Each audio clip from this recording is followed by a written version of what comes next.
எண்ணூரில் கோரமண்டல் உர தொழிற்சாலையை நிரந்தரமாக மூடக்கோரி 33 மீனவ கிராமங்களில் கடையடைப்பு போராட்டம் நடைபெற்று வருகிறது.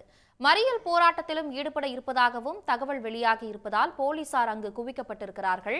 இது பற்றிய கூடுதல் தகவல்களை நமது செய்தியாளர் மணிவர்மனிடம் கேட்கலாம். மணிவர்மன், விவரம். சென்னை எண்ணூரில் கோரமண்டல் உர தொழிற்சாலையை நிரந்தரமாக மூட வலியுறுத்தி கடந்த 42 நாளாக போராட்டத்தில் மக்கள் ஈடுபட்டு வருகின்றனர். குறிப்பாக கடந்த டிசம்பர் மாதம் 26ஆம் தேதி நள்ளிரவில் கோரமண்டல் உர தொழிற்சாலையிலிருந்து கடலில் இருந்த கப்பல் மூலம் பைப்லைன் மூலம் உள்ளே ஏற்றி செல்லும் அமோனியா வாயு கசிவு ஏற்பட்டு அப்பகுதி முழுவதுமே பரவியது.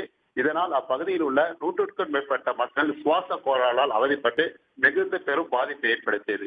இந்த அதிர்வலைகள் அப்பகுதி முழுவதுமே பெரும் அதிர்ச்சி ஏற்படுத்தியதால் அன்று 27ஆம் தேதி காலை முதலே 33 மீனவ கிராமத்தை சேர்ந்த மக்கள் போராட்டத்தில் ஈடுபட்டனர். இதைத் தொடர்ந்து தினமும் ஒவ்வொரு கிராமமாக கோரமண்டல் உர தொழிற்சாலை நுழைவாயில் முன்பாக தினமும் போராட்டத்தில் ஈடுபட்டு வந்தனர். இந்நிலையில் இன்று பசுமை தீர்ப்பாயத்தின் மூலம் இன்று வழக்கு விசாரணைக்கு வர உள்ளது. இதன் அடிப்படையில் இன்று வியாபாரிகள் சங்கத்தினரும் முழு கடையடைப்பு போராட்டத்தில் ஈடுபட்டு வருகின்றனர். இன்று காலை 6 மணி முதல் மாலை 5 மணி வரை 33 மீனவ கிராமத்திலும் கடையடைப்பு போராட்டத்தில் ஈடுபட்டு வருகின்றனர். இதனைத் தொடர்ந்து போராட்டத்தில் ஈடுபட்டு வரும் மக்களுக்கு ஆதரவாக அப்பகுதியில் உள்ள அனைத்து மீனவ கிராம பிரதிநிதிகளும் மறியல் போராட்டத்தில் ஈடுபட போவதாக தகவல்கள் வெளியாகியுள்ளன.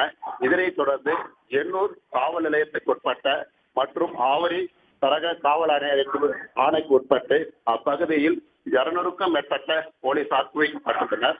மேலும் இப்பகுதியில் எவ்வித பதட்டமான சூழ்நிலையும் ஏற்படாமல் இருப்பதற்காக பாதுகாப்பு படையில் காலை முதலே போலீசார் இங்கே பணியமர்த்தப்பட்டுள்ளனர். இருந்த போதிலும் இப்பகுதியில் உள்ள மீனவ மக்கள் சாலையில் அமர்ந்து தற்பொழுது போராட்டத்தில் ஈடுபட்டு வருகின்றனர்.